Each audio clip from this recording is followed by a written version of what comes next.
Abra sua Bíblia no livro de Êxodo, no capítulo 20, e vamos ler hoje o verso 16. Êxodo, capítulo 20, e vamos ler juntos o verso 16. Estamos na exposição do Decálogo, dos 10 mandamentos, e chegamos ao 9º mandamento. E o 9º mandamento diz assim, leamos juntos: não dirás falso testemunho contra o teu próximo. Obrigado por tua palavra, Senhor, ministra sobre nós. Em nome de Jesus, amém, Senhor. Há um poeta brasileiro chamado Fagundes Varela, e ele tem um poema que diz assim: qual a mais forte das armas? A mais firme, a mais certeira? A lança, a espada, a clavina ou a funda aventureira? A pistola, o bacamarte, a espingarda ou a flecha? O canhão que em praça forte faz em 10 minutos brecha? Qual a mais firme das armas? O terçado, a massa, o chuço? O dardo, a visga, o virote? A faca, o florete, o laço, o punhal ou o chifarote?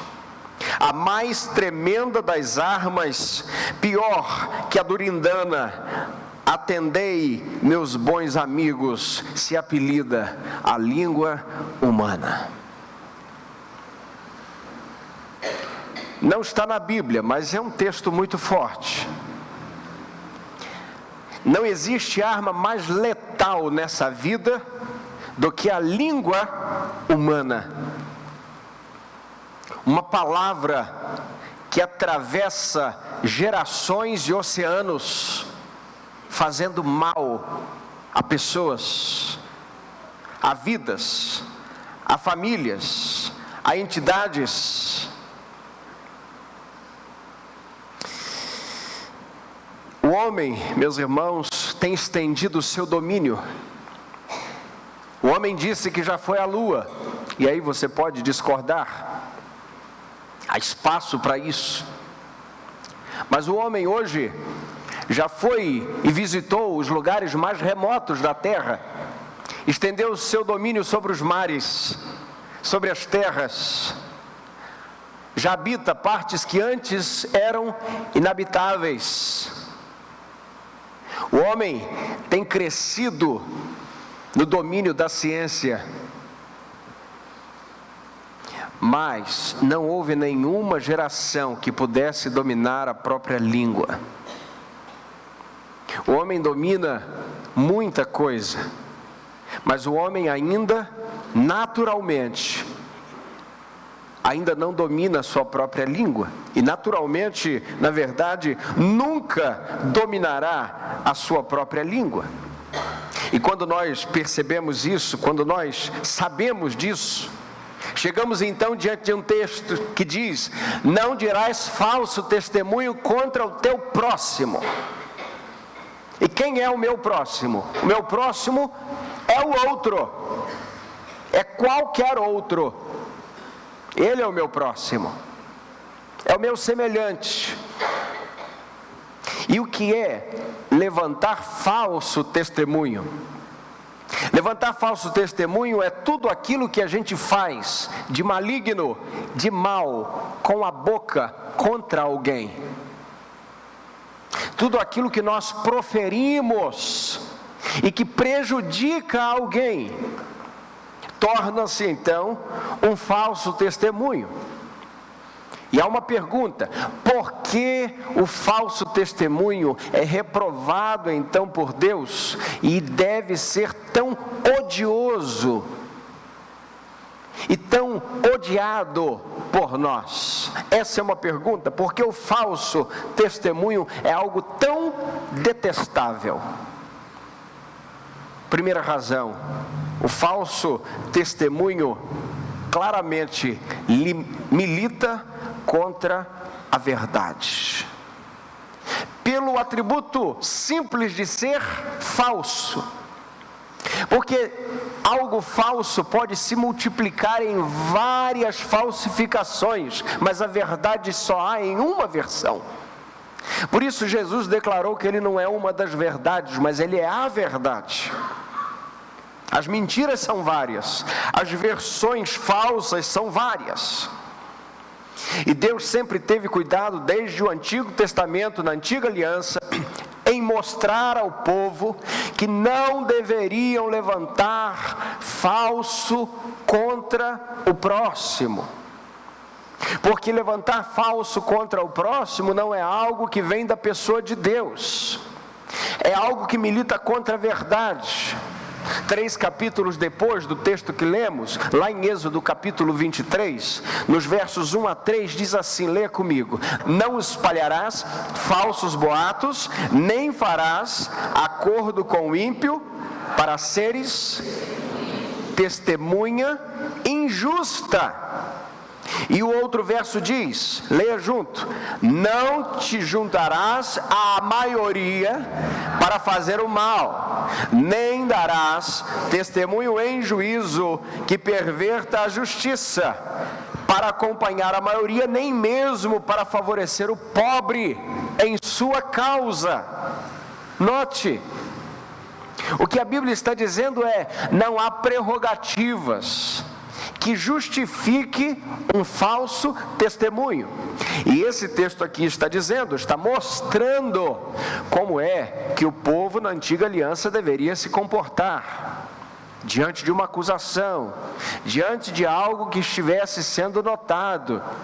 E a primeira coisa que Deus fala para o povo é: vocês não podem levantar boatos, não podem espalhar notícias falsas, coisas que vocês não sabem o fundamento. E esse é o primeiro tipo de falso testemunho. Qual é? O falso testemunho informal. É o boato. É o que foi? Não, estão falando, estão dizendo. Quem está dizendo? Todo mundo está dizendo, mas todo mundo é muita gente. Quem foi que disse? Não, estão falando. Quando o assunto cai na baia do estão dizendo, está todo mundo comentando, já começou então o falso testemunho, muito possivelmente.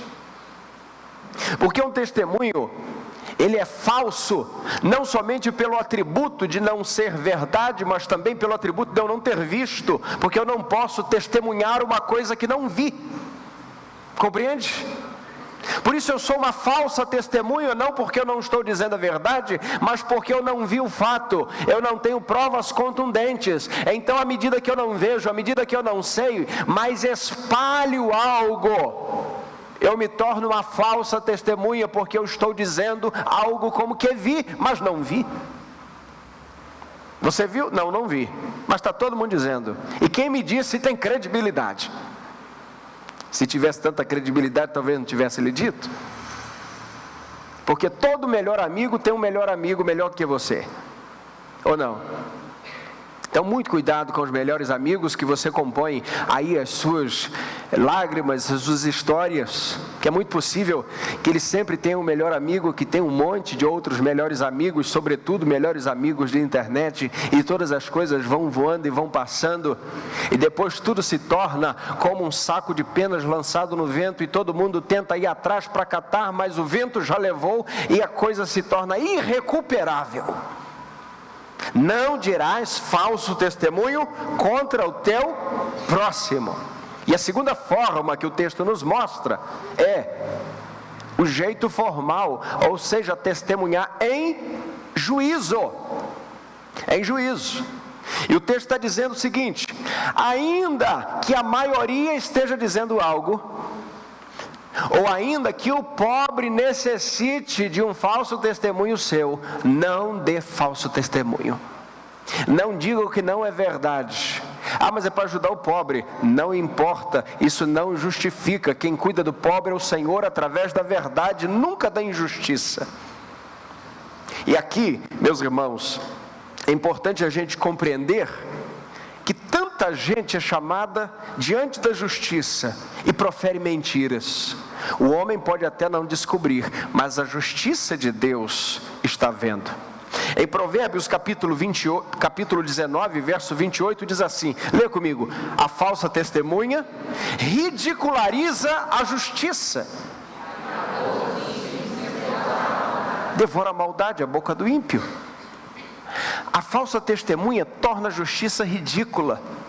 Alguém que se apresenta diante de um juiz, que se presta para a mentir, está fazendo com que tudo ali não passe de um cenário, para que a injustiça se estabeleça no lugar da justiça.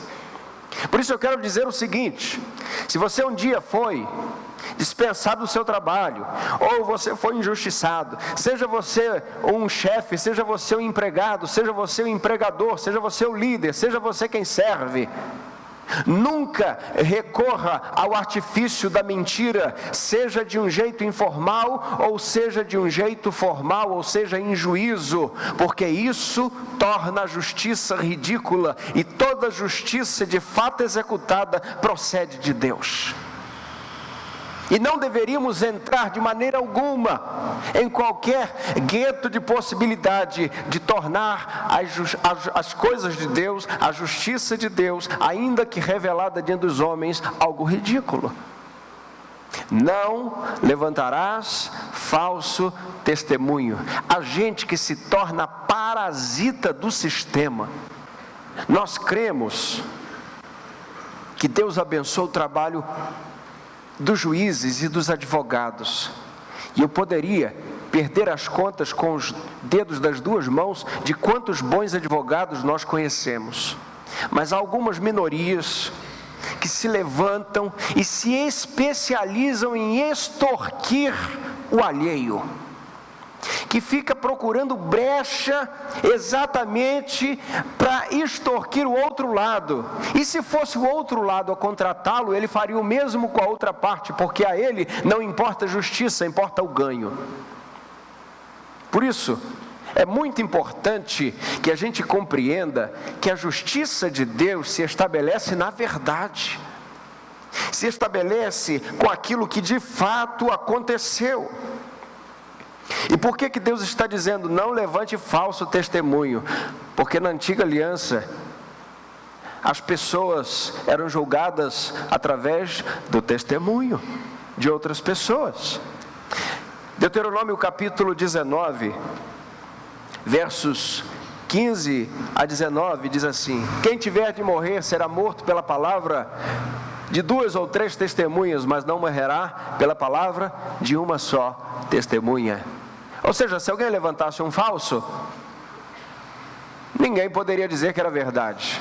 Mas se este falso se mancomunasse com outros falsos e gerasse em uníssono um falso testemunho contra alguém, mesmo que essa pessoa não tivesse feito nada, ela morreria por causa do falso testemunho.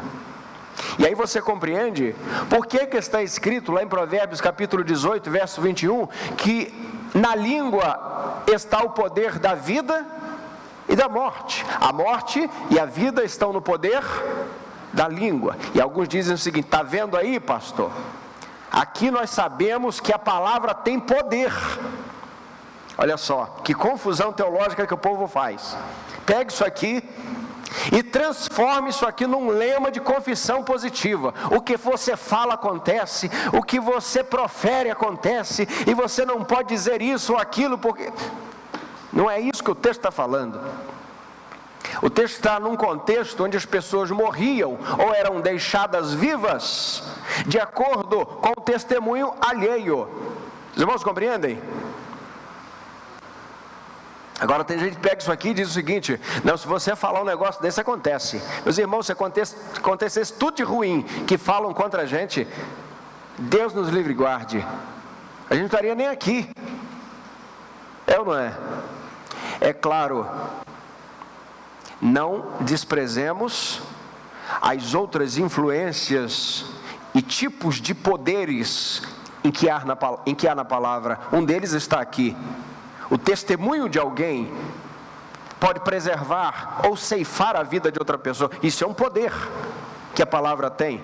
O testemunho é um poder que a palavra tem. Uma boa palavra pode mudar circunstâncias, situações. O que diz Provérbios capítulo 15, verso 1? A palavra branda desvia o furor, mas a dura suscita a ira. É a diferença da palavra.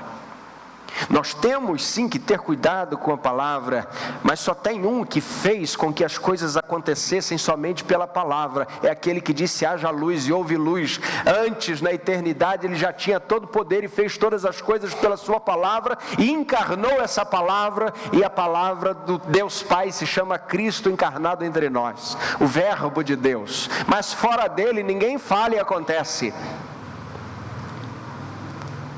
Ainda assim, devemos ter cuidado com aquilo que falamos. Deve ser a nossa oração, a oração do salmista no capítulo 19, no Salmo 19, no último verso: Senhor, que as palavras da minha boca e a meditação do meu coração sejam agradáveis em Tua presença. Em Tua presença. Nós vemos, meus irmãos, irmãs, queridos ouvintes, que o falso testemunho é o cerne do caráter de uma pessoa não crente, não cristã. É a espinha dorsal do pensamento daquele que não tem Cristo. Porque este é um comportamento que não vem de Deus, mas vem do inimigo. Se você não percebeu ainda, o pecado entrou no mundo por causa de um falso testemunho. Gênesis capítulo 3, no verso 1, o que a serpente disse? A mulher: não foi assim que Deus disse, não comereis de nenhuma árvore do jardim? Foi isso que Deus tinha dito? Esse testemunho é verdadeiro sobre Deus? Não. O falso testemunho foi o pontapé inicial para que o pecado entrasse no mundo. Só isso nos dá de sobra muito motivo para reconhecer que o falso testemunho é uma coisa odiosa, hedionda, infeliz. E não só o pecado entrou como falso, ou através de um falso testemunho de Satanás ao próprio Deus, mas também buscaram crucificar a Cristo por falso testemunho. O que diz em Mateus capítulo 26, verso 59, o texto diz que os principais sacerdotes de todo o sinédrio procuravam um falso testemunho contra Jesus para o condenar à morte. Eles tinham alguma razão? Não. Meus irmãos, esse é o espírito deste mundo. Não importa o que você tenha que dizer, o que importa é o que você quer conseguir. E se aquilo que você quer conseguir tem que arrebentar com a vida de alguém, tem que arrebentar com a reputação de alguém, tem que pisar no nome de alguém, não importa, desde que você consiga. Esse é o espírito mundano. O espírito mundano é: farinha pouca, meu pirão primeiro. Já ouviu isso, né? O espírito mundano é: você, para mim, é problema seu. Mas o Espírito de Cristo não. O Espírito de Cristo é: considere uns aos outros superiores a si mesmos, dando preferência aos outros, sujeitando-vos uns aos outros, amando uns aos outros, respeitando uns aos outros, suportando uns aos outros, tendo comunhão uns com os outros. Este é o Espírito de Cristo. Este é o Evangelho que então desfaz toda a estrutura de pensamento mundano e falso contra as pessoas. É por isso que no Evangelho de João, no capítulo 8, no verso 44, as palavras de Jesus nos dizem, e ele está falando isso para aquela moçada religiosa, falsa, que estava ali em sua volta. Ele vai dizer essa palavra dura: o vosso pai é o diabo, porque quereis satisfazer-lhes os desejos. Ele foi homicida desde o princípio, não se firmou na verdade, porque nele não há verdade, e quando ele mente, fala do que lhe é próprio, pois é mentiroso e pai da mentira. Sabe por que o falso testemunho é odioso, meu irmão, minha irmã, querido, querida? Porque ele lhe faz ter uma atitude semelhante à do diabo. Porque ele nega a verdade e se estabelece na mentira. E todo aquele que tem mentira e vive na mentira tem parte com o inimigo e não com Deus. Pastor, isso não é exagero? Não, não é. Não é porque é a Bíblia que está dizendo. Se fosse eu, poderia estar exagerando. Mas Jesus está dizendo, vocês vivem na mentira e o pai de vocês é o diabo. E é por isso que a Bíblia nos conclama a abandonarmos a mentira e seguirmos a verdade.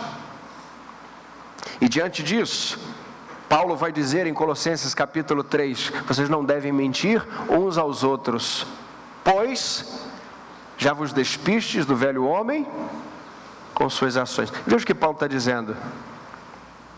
Vocês já não são velha criatura. O que vocês têm que fazer? Parem de mentir um para o outro. Porque a roupa do velho homem já foi embora. Agora vocês estão revestidos com as vestes de Cristo, com as vestes de louvor. E agora vocês precisam dizer a verdade. Viver na verdade e não na mentira. Segundo lugar, por que o falso testemunho é tão detestável? Porque faz estrago na vida de muita gente. Em Provérbios capítulo 25, no verso 18, o texto diz assim, você pode ler comigo: malho, espada e flecha afiada é o homem que levanta falso testemunho contra o próximo. É uma espada afiada. É uma flecha que atravessa pelas costas um falso testemunho, que vê o outro sangrando, e tantas vezes o outro nem viu de onde a flecha veio. Que tem uma característica do falso testemunho que não sabe onde ele começou. Não é verdade?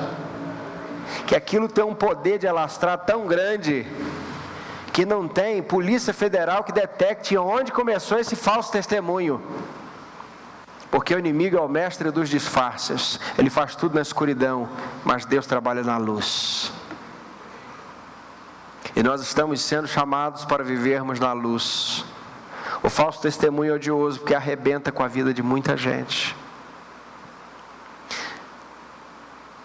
Em um dia à noite, o telejornal apresenta uma gravação via telefone entre duas autoridades.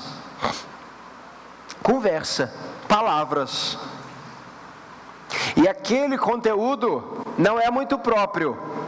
Se é que você me entende. Na manhã seguinte, a bolsa despenca, a bolsa de valores. Sabe o que é isso? Aquilo que se fala, aquilo que se profere, aquilo que se diz. Se foi verdade ou não, ninguém sabe, mas a bolsa despencou. Compreende? E se for verdade? Mas e se for mentira? Aqui sem juízo de valores algum, apenas para ilustrar como as coisas acontecem. Porque a bolsa de valores, meus irmãos, se você perder tudo que você tem lá, eu não sei se você tem alguma coisa lá, eu não tenho, mas quem tem, se você perder tudo, você pode conseguir de novo ou viver sem aquilo. Mas tem coisa que você perde com falso testemunho que você nunca mais recupera. Não é verdade? Você pode jogar um bolo de lama em um muro bem pintadinho, e o muro está bem lisinho, e a lama não colou no muro, e ela caiu, mas o muro ficou manchado. Compreenda que muitas vezes a lama cai, mas a história permanece.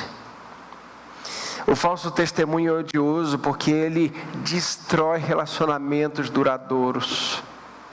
Ele arrebenta de maneira injusta a vida de tanta gente.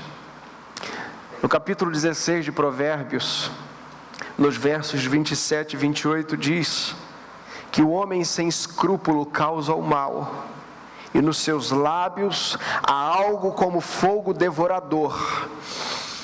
O perverso espalha contendas. Vamos ler isso. O perverso espalha contendas. E o difamador separa amigos íntimos. Que isso? Gente que se conhece há 20 anos, mas que por conta de uma brecha, de um falso testemunho, de uma falsa palavra, a Bíblia diz que isso se desmorona. Isso nos faz lembrar uma das fábulas de Esopo. Não sei quantos já leram alguma fábula de Esopo. E uma delas, Esopo é conhecido por ter muitas fábulas. E você sabe que fábula, o animal tem fala, conversa, e essa história é uma delas. Haviam 3 touros fortes que comiam sempre juntos. E eles eram sempre unidos, muito fortes. E o leão ficava à espreita, dizendo: eu queria tanto jantar um touro desse. E ele não conseguia, porque o poder dos 3 era mais do que o poder dele. Eles não têm a mobilidade do felino, mas eles têm a força da unidade, e tem ali toda a articulação de uma boa equipe.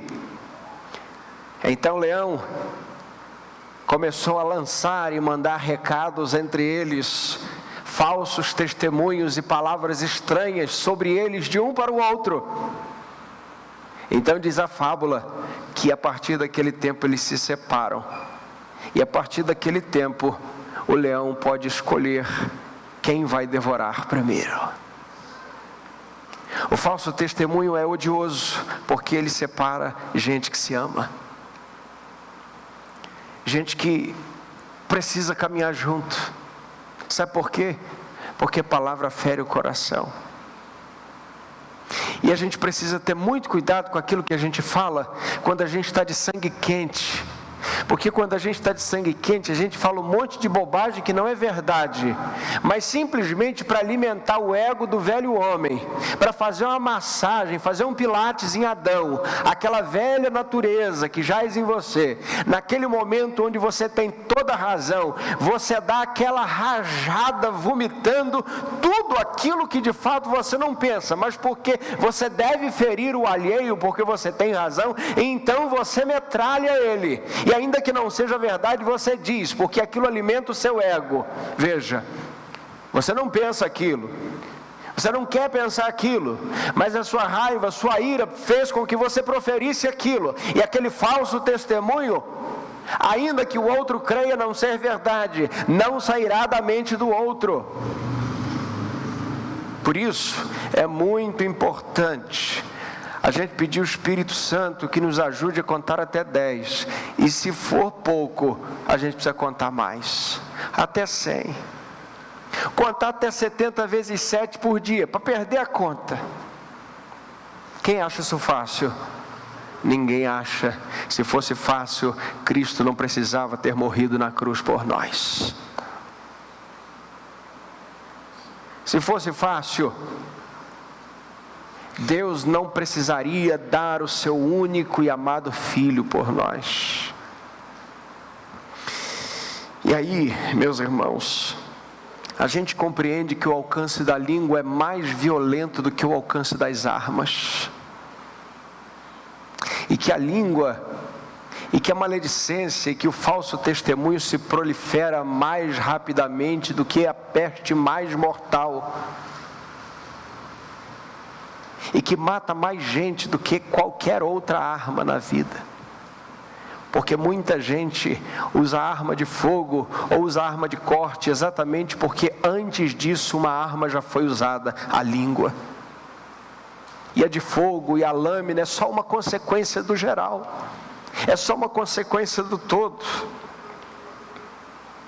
E a gente sabe que o falso testemunho e a maledicência, no mínimo, fere 3 pessoas, mancha 3 pessoas, quem fala, quem ouve, sobre quem você fala. Isso é o mínimo. Ninguém nunca lança um falso testemunho de maneira neutra. Terceiro e último lugar, o falso testemunho é algo odioso, porque Jesus disse que é pecado. E só isso deveria ser suficiente para que a gente compreenda que o falso testemunho é algo que devemos odiar. Veja o que diz Mateus capítulo 15, no verso 19, leia comigo. Do coração é que saem os maus pensamentos, homicídios, adultérios, imoralidade sexual, furtos, falsos testemunhos e calúnias. Ou é falso testemunho está junto com esses outros mais hediondos? É o que a Bíblia diz. E aí você pode bater no peito e dizer: pastor, eu nunca roubei nada. Quem nunca roubou diz amém. Pouca gente.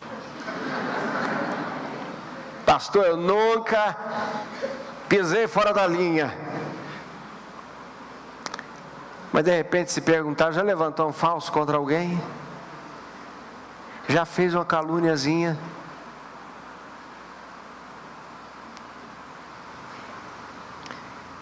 Há pecados domésticos que nós achamos que não vão nos lançar no inferno. Mas ninguém tropeça em pedregulho. Todas as vezes que você arrebentou a cabeça do seu dedo, foi numa pedra pequena que você não viu. E há muitas pessoas que diminuem a gravidade do pecado, do falso testemunho e da calúnia. E por conta da obstinação nesse pecado, e por conta de um coração não convertido, e por conta da fofoca, do espírito da mentira, muitos vão para o inferno, achando que não há nada a ver com isso, que não tem problema nenhum. Mas Jesus está dizendo que do coração, e quando ele fala coração, para aquele momento, ele está falando da mente. É de dentro de você que sai o homicídio, é de dentro de você que sai o adultério, é de dentro de você que sai a imoralidade, é dentro de você que sai o furto, mas também os falsos testemunhos, as calúnias. O que é mais grave nesse quadro? Tudo é grave. Tudo é grave.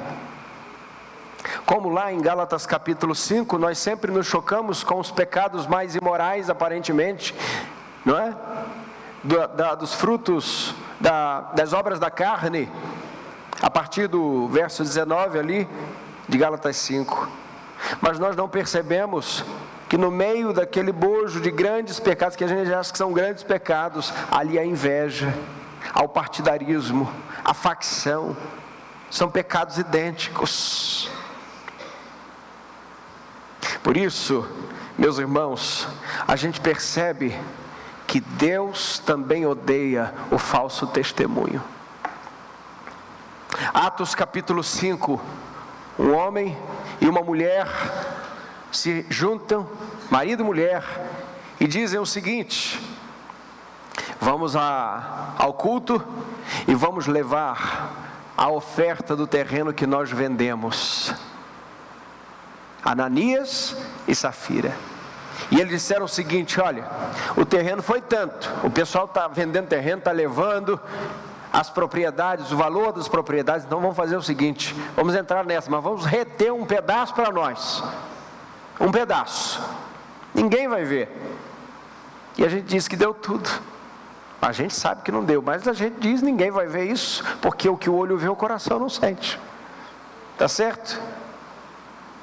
O que o olho humano não vê, o coração não sente, mas o olho de Deus vê todas as coisas, está contemplando os maus e os bons, diz a palavra.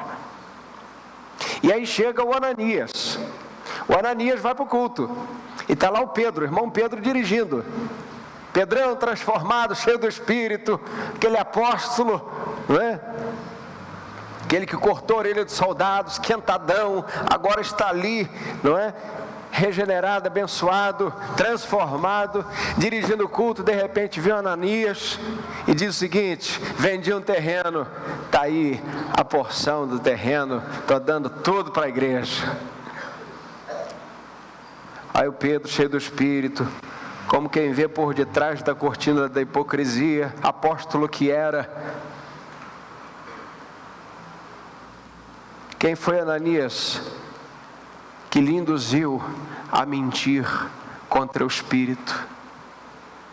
E Ananias cai morto naquela hora.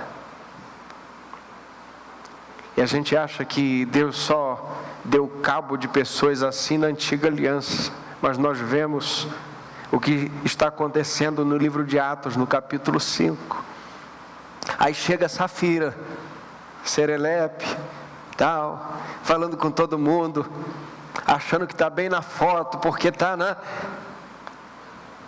Aí bota aquela dinheirama, quer dizer, o marido já tinha colocado, e ela acha que está todo mundo observando, porque no espírito mundano você vale quanto dá, vale quanto pesa. Se você anda de bicicleta é irmãozinho, mas se você anda de BMW é abençoado. Esse é o espírito mundano. E agora ela está chegando na igreja, achando que está muito bem entre os irmãos. Aí o Pedro diz: quanto é que foi o terreno? Já foi X. Tá. Você mentiu igual seu marido, né? Vocês combinaram. Ali, ó, na porta estão os pés daqueles que o sepultaram. E você vai junto. E ela cai. Ela estava fazendo algo bom? Ofertar é bom ou não? Sim. Mas havia espírito de alegria? Havia verdade? Havia integridade de coração?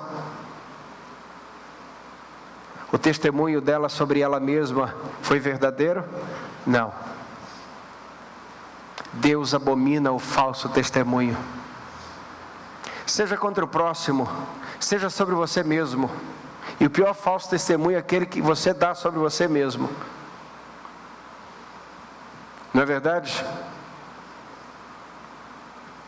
É aquele testemunho que diante de qualquer pessoa você começa a dizer os seus melhores atributos, porque todos nós queremos parecer melhores do que nós realmente somos.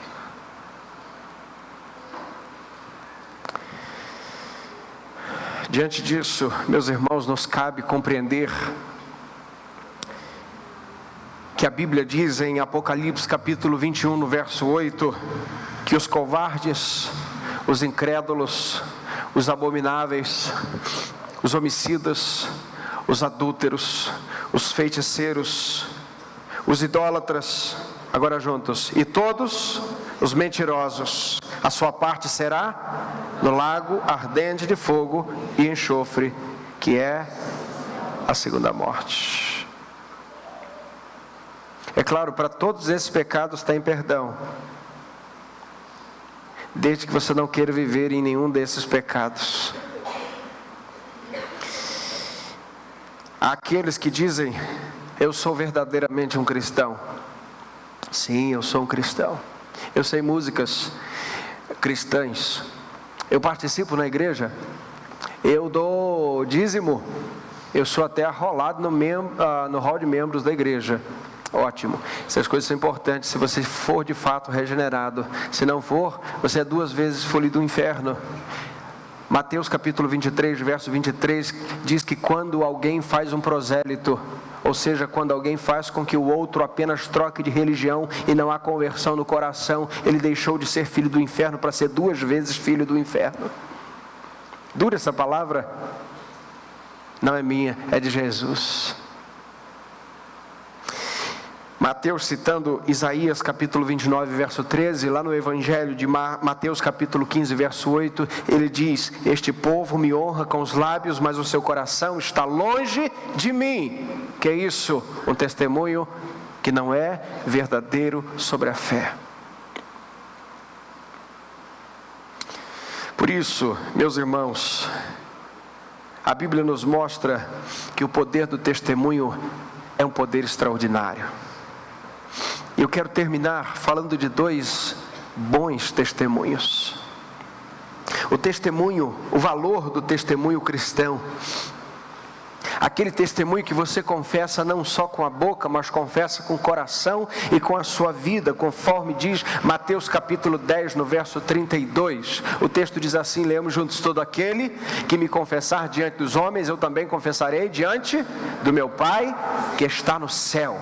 Aquele que testemunhar de mim, aquele que de fato tiver a sua vida integralmente doada a mim, entregue a mim, aquele que for resgatado pelo meu sangue, sangue, aquele que me confessa diante dos homens, aquele cujo testemunho não é só um falatório religioso, mas tem no profundo da alma uma reverência constante e um amor a mim mesmo, este será confessado por mim diante do Pai. Eu direi o nome deste diante do meu Pai. Eu direi a este: vinde benditos de meu Pai, possuí por herança o que tenho-vos guardado desde a fundação dos séculos. Meus irmãos, este é um testemunho extraordinário. Aquele que testemunha de Cristo, agora Cristo testemunha dele para o Pai. Pensa nisso. Que testemunho verdadeiro, que testemunho poderoso. Por fim, tem um testemunho do próprio Deus. Deus dá testemunho? Sim. Testemunho de Deus é sempre verdadeiro. 1 João capítulo 5, nos versos 10 e 11, diz assim: quem crê no Filho de Deus tem o testemunho em si mesmo. Quem não crê em Deus torna-o mentiroso, pois não crê no testemunho que Deus dá de seu Filho. Agora leiamos juntos. E o testemunho é este: Deus nos deu a vida eterna, e essa vida está em seu Filho. O texto diz: Deus dá testemunho de seu Filho. Qual o testemunho de Deus entre os homens? Cristo entre nós. Aquele, como disse o apóstolo Pedro, em quem não se achou engano. Aquele que João vai dizer no capítulo 1, que é o verbo que se fez carne e habitou entre nós, cheio de graça.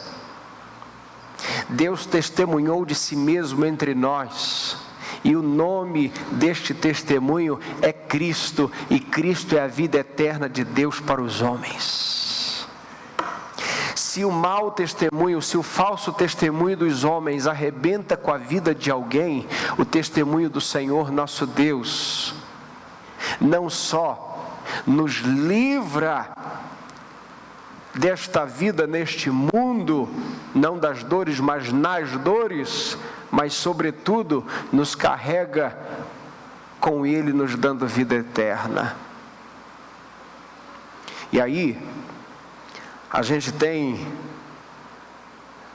diante de nós duas questões muito importantes. Nós vamos viver pensando naquilo que as pessoas dizem de nós. Nós vamos viver baseados nos testemunhos humanos, que até quando são bons podem falhar. Até quando alguém lhe diz que lhe ama, pode ser um falso testemunho. Ou nós vamos viver debaixo do testemunho de Deus, que é o próprio Cristo, que é a vida eterna para nós. Por isso, trago 3 aplicações finais, aplicações práticas para a nossa vida. Em primeiro lugar, não use a sua boca para falso testemunho. Você prestará contas a Deus de tudo que você disser. Não tem nada que você diga que Deus não sabe o que você está dizendo. E até aquilo que você pensou em dizer, mas não disse, Deus já sabe também. E Ele sabe que o fato de você ter dito, se a razão foi porque você não teve oportunidade ou não disse porque o Cordeiro é digno da sua reverência. Compreende? Porque tem coisa que você não disse que você não teve oportunidade. Mas dentro do teu coração está dizendo o seguinte: o dia que eu estiver com aquela pessoa, mas eu vou dizer isso. Não, você nunca disse, mas quer dizer. Deus sabe se você não diz por você, ou Deus sabe se você não diz, porque é um espírito de santidade que lhe foi derramado e agora governa a tua mente. Por isso, não use a sua boca para falso testemunho. Não use a sua boca para mentira, para maledicência. Quando alguém disser, estão dizendo, diga, estão quem dizendo? Quem foi que lhe disse isso? Porque se você não estiver disposto a ir comigo em quem lhe disse isso, então não me diga. Os irmãos compreendem? A fofoca tem que parar em alguém. E geralmente, meus irmãos, não para em ninguém. Mas Deus tem levantado homens e mulheres capazes de dizer não a esse tipo de comportamento.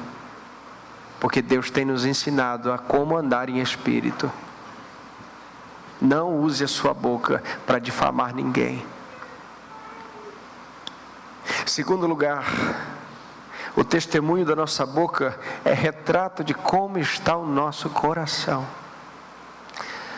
O que Jesus disse? A boca fala do que o coração está cheio. Mais uma vez, o coração é sua mente, é a tua mentalidade. E a gente percebe muito mais como está nosso coração nas reações do que nas ações. Porque toda ação é premeditada, mas reação é aquilo que te pega no contrapé. A ação você diz, eu vou chegar lá e vou dizer, vou ficar assim, vou dizer tudo certinho, e aí eu vou me calar naquela hora, e vai estar tudo certo. Reação é quando você não espera o golpe, vem e você reage, e quando você reage e a sua língua é uma espada, é sinal que o Espírito ainda precisa cuidar do teu coração, porque aquilo que a tua boca fala é o retrato, é a radiografia do que vai dentro de ti. Terceiro e último, creia que a vida eterna é Cristo. Ele é o testemunho que Deus deu de seu amor por nós. A vida eterna é Cristo. Cristo é o testemunho do Pai entre nós.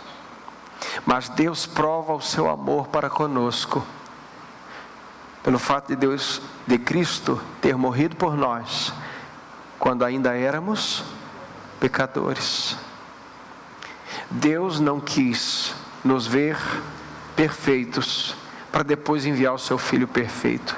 Ele deu o seu Filho por nós, mesmo pecadores que éramos. Por isso, há um testemunho que devemos receber, ainda que os homens possam dar falsos testemunhos contra nós. Há um testemunho que nós precisamos receber, e esse testemunho será naquele grande dia, e o testemunho será do próprio Cristo. Bendito de meu Pai, entre por sua herança que guardei para ti. Que testemunho, que testemunho. O Apocalipse é um texto que fecha a composição do cânon bíblico, e tem um homem que é citado no Apocalipse que não é citado em nenhuma outra parte das Escrituras Sagradas, e não há sobre ele talvez quase nada na história. É um homem chamado Antipas, mas Jesus o chama de servo. Meu servo Antipas, aquele que deu a sua vida. A grande questão é, qual será o testemunho que teremos do próprio Deus sobre nós? Nós sabemos que somos falhos, pecadores, que somos miseráveis sem a pessoa de Cristo. Mas sabemos também que o Espírito Santo, quando faz morada na vida de alguém, ele muda completamente a nossa estrutura.